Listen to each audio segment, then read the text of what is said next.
proses sebuah pamor miring itu sangat susah ya bos ya, karena kalau nanti empunya nggak berhati-hati biasanya bisa berlubang ya.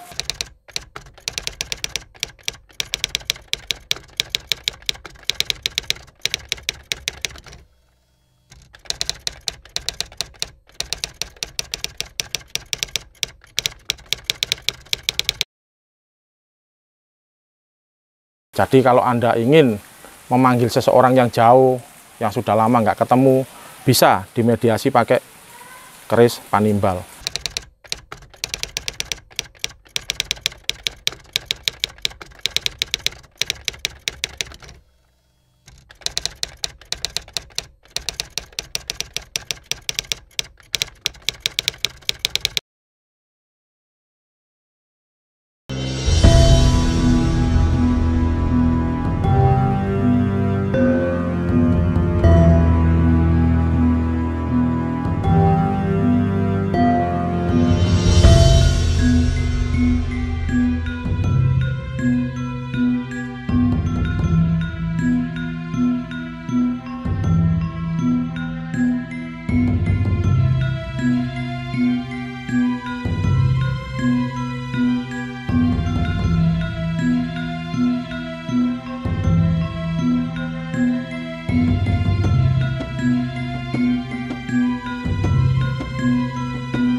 Assalamualaikum warahmatullahi wabarakatuh.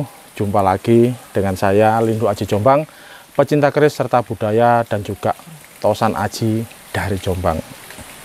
Oke bosku, terima kasih karena sudah support channel Lindu Aji Jombang, yang sudah subscribe dan sudah like dan sudah nyalakan tombol lonceng. Saya ucapkan terima kasih banyak, dan tidak lupa saya doakan agar kalian semua tetap sehat walafiat, tetap dapat perlindungan dari Allah, dan juga dimudahkan rezekinya ya bos ya. Oke bosku, hari ini tetap seperti biasa kita review. Ini saya bawa beberapa pusaka, yang jelas pusaka sepuh semua bos ya, bukan pusaka abal-abal atau bukan pusaka baru ya, yang jelas sepuh dan yang pasti wingit.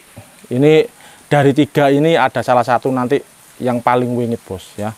Tapi tidak saya review semua, saya review satu persatu ya bos ya.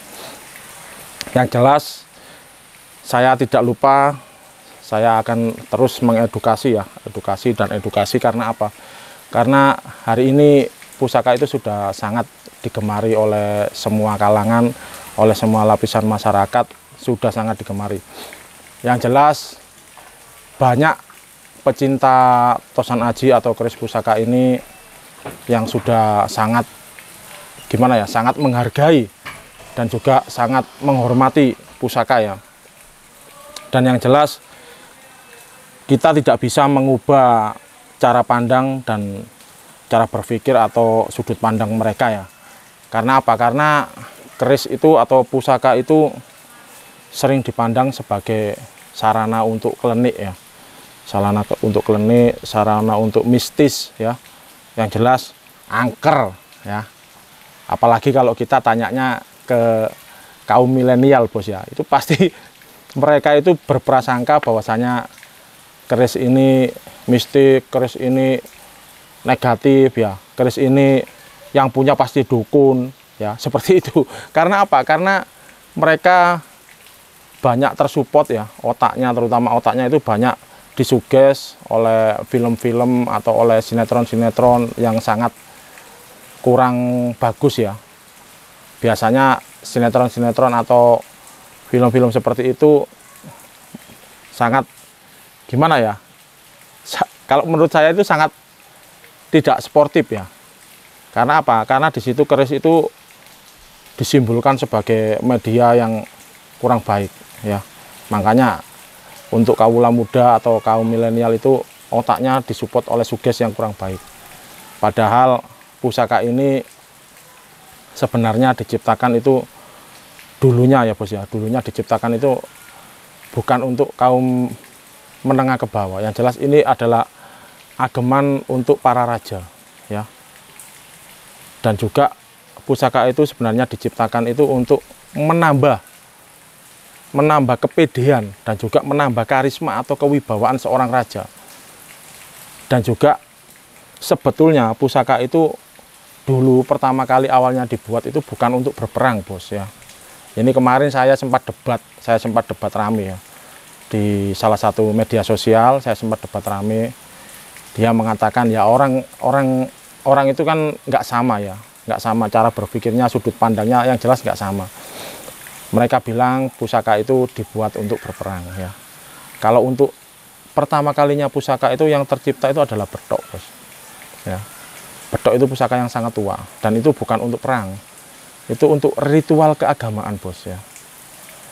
Ritual keagamaan, terus tercipta lagi dapur-dapur lurus, tercipta lagi dapur-dapur lo. Nah itu setelah bedok itu ke atas itu memang ada pusaka yang dikhususkan buat berperang, itu ada. Tapi pusaka ini diciptakan sebenarnya bukan untuk berperang sebenarnya ya. Sebenarnya memang untuk ritual keagamaan dan juga untuk menambah karisma. Dan juga pusaka itu adalah simbol bos ya. Simbol kebesaran suatu negara atau suatu kerajaan zaman dulu ya. Dan untuk saat ini menurut perkembangan zaman, pusaka itu malah tidak untuk ritual ya, untuk ritual keagamaan ada ya, tapi lebih dikhususkan kepada ageman atau piandel atau sifat kandel, lebih ke arah spiritual ya. Spiritual itu tidak hanya berhubungan dengan demit bos ya, tidak berhubungan dengan jentok, enggak. Spiritual itu banyak bos ya. Yang jelas hubungan kita dengan Tuhan itu juga spiritual bos ya. Dan pusaka ini diciptakan lewat media Sang Empu, melalui tirakat, melalui doa bos ya.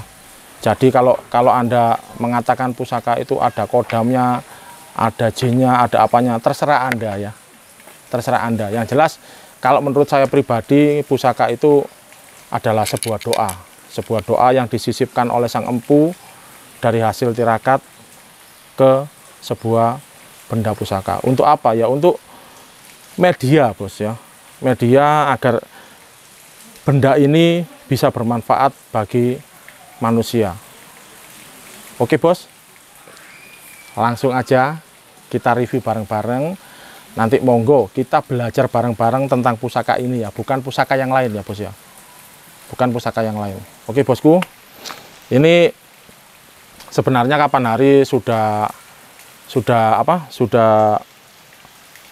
di booking ya, sudah di booking orang sebenarnya, tapi sampai saat ini belum ada tembusan. Jadi ini sengaja saya review, apabila nanti ada yang minat, siapa yang cepat dia yang dapat gitu aja bos ya.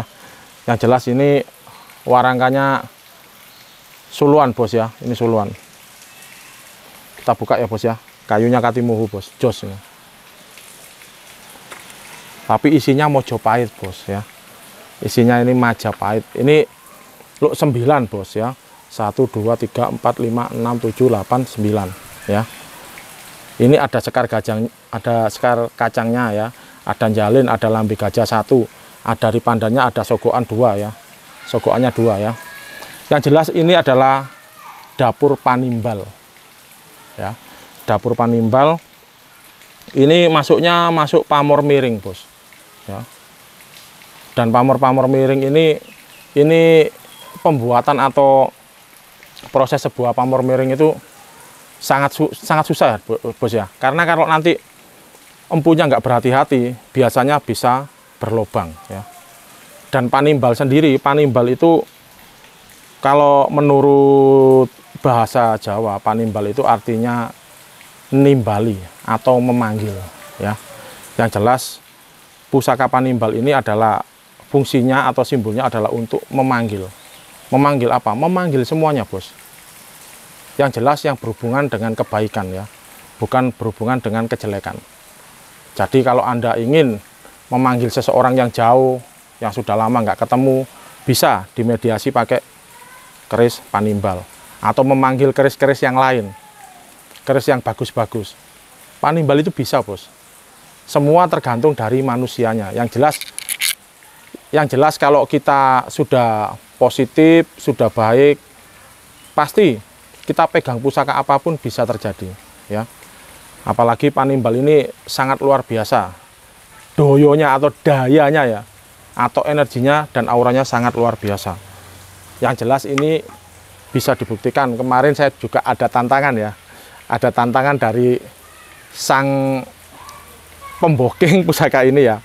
Dia bilang begini, apa bisa Mas Lindro Aji, apabila saya punya suatu pusaka itu bisa menghasilkan uang bermiliar-miliar, bahkan 1 bulan bisa 2 miliar, 3 miliar, bisa enggak? Saya ditantang begitu. Saya ucapkan tidak pakai insya Allah, pasti bisa. Terus kalau bisa bagaimana? Lah, jangan lupa bos, like dan subscribe. Kalau Anda ingin tahu seperti apa pusaka panimbal ini, silakan bos, komen-komen ya, komen-komen. Oke bos, sampai sini dulu karena ini gerimis bos ya, ada gerimis. Kita sudahi dulu. Assalamualaikum warahmatullahi wabarakatuh. Om Swastiastu, Rahayu, Rahayu. Salam budaya. Jangan lupa tonton terus Lindro Aji Jombang.